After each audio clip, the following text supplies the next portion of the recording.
Lantern Corps is one of the most powerful groups and characters in the DC universe, spanning over 60 years in comic history with some insane, impactful, important storylines. This all started July 10th, 1940 with Alan Scott, the very first Green Lantern, which he was actually within the Justice Society. You know, we got a lot of those old school type of heroes. But after we get all these others like Hal, John, and Kyle, and soon it will be the year of Lanterns. We finally get them to get some respect with the Lanterns TV show dropping early 2026 and My Adventures with Green Lantern after, which I'm actually really excited for with this one because we get Jessica Cruz, and in my honest opinion I think she needs more media, but I will be explaining every Lantern Corps from which they appeared. So first we have the Green Lantern Corps. Powered by willpower, we have several famous characters within this corps, including pre-betrayal Sinestro, Guy Gardner, John Stewart, Kilowog, Hal Jordan, Kyle Rayner, and many more. Green Lanterns can use pure imagination as their power source and are essentially the cops of the DC universe. At one point, for some reason, they were weak to the color yellow, but they ended up actually writing that into canon, which is because Parallax is trapped inside the central power battery. Fun fact, Green Lanterns are charged up with blue lanterns around. Next is the Yellow Corps, powered by fear. Now, if y'all remember that name Parallax and him being the cause of yellow being a weakness to Green Lanterns, it's because it's the living yellow embodiment of fear, and with Sinestro, the Yellow Lanterns were born. These lanterns are extremely powerful, being able to draw fear from others. And fun fact, blue lanterns can actually drain yellow lanterns. Next is the Blue Lantern Corps, and they are powered by hope. And there isn't really much between them, except obviously they supercharge Green Lanterns. They have the ability to heal, fly, and shield themselves. Cool thing about them though is that they unlock other abilities around Green Lanterns. And at a certain time, it was said blue was the most powerful of the first 7 corps because hope can achieve anything. Fun fact though, they counter red, orange, and yellow lanterns. Next is the Star Sapphire Corps, aka Pink. And these lanterns are powered by love. And the cool thing about them is that they can resurrect beings under certain conditions. They are all female, constructs made of crystalline, they can force other lanterns to join their corpse, and they can even identify fear. Funny story though, one of the Pink Lanterns is Carol Ferris, long-term love interest to Hal Jordan. She lost her mother at a young age and was losing her father, feeling no love of course until she met Hal Jordan. Well, the Pink Lanterns wanted to prove men were inferior to women, something they were trying to convince the Guardians of the Green Lanterns of, so they forced Carol to be a Pink Lantern and fight Hal constantly, and she lost like every time. Even then it gets crazier because every time she lost, Hal erased her memory of being a Pink Lantern. Next is the Red Lantern Corps, powered by rage. When someone first becomes a Red Lantern, their blood becomes this sort of napalm, making it to where they'll die if they aren't baptized within the blood ocean, the Yismal. If I didn't say that right, I'm actually so sorry about that. But being baptized within that also gives them the ability to have more defined constructs and to become less frenzied. They have an ability to spew burning blood out of their mouth, and before being baptized, they are literal embodiments of mindless rage. Next is the Orange Lantern Corps, powered by greed. To be technical, there's only one Orange Lantern and his name is Larefleeze. The ring was given to him by the Guardians, and ever since when he kills, every soul is binded to him and the ring, and he can summon them like a construct.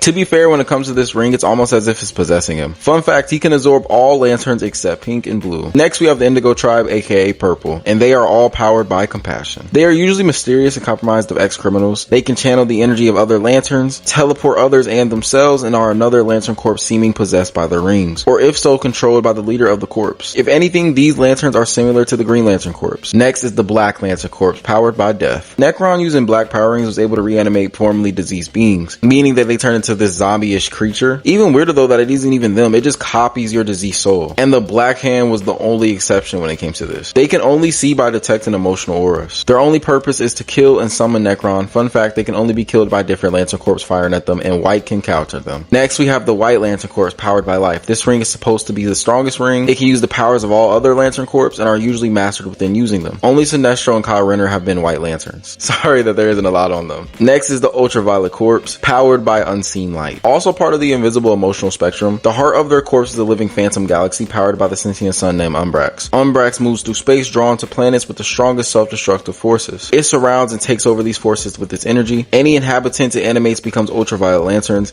and again another Lantern Corps seeming possessed. Fun fact, the only 2 cases of non-possessed beings were John Stewart and Sinestro, each being able to overcome Umbrax's influence. Also, why is Sinestro passed around? He's been like every Lantern Corps. Next and finally the last Lantern ring is the Gold Lantern Ring, which is powered by happiness and joy. The wielder of this ring is called Allure, a blind teacher from the 31st century. Him saving kids was his reason deserving of being the Gold Lantern. He was even picked by the successor of the Guardians, and for now he's the only Gold Lantern and the newest Lantern in general. Fun fact, pride can give a Gold Lantern a huge power boost and even charge the ring without a lantern. So it looks like we have officially gotten through every Lantern Corps. And do you all believe there will be a Silver Lantern Corps soon? Could be a cool idea. Maybe we'll get Ultra Teal. Like, I don't know what could happen next.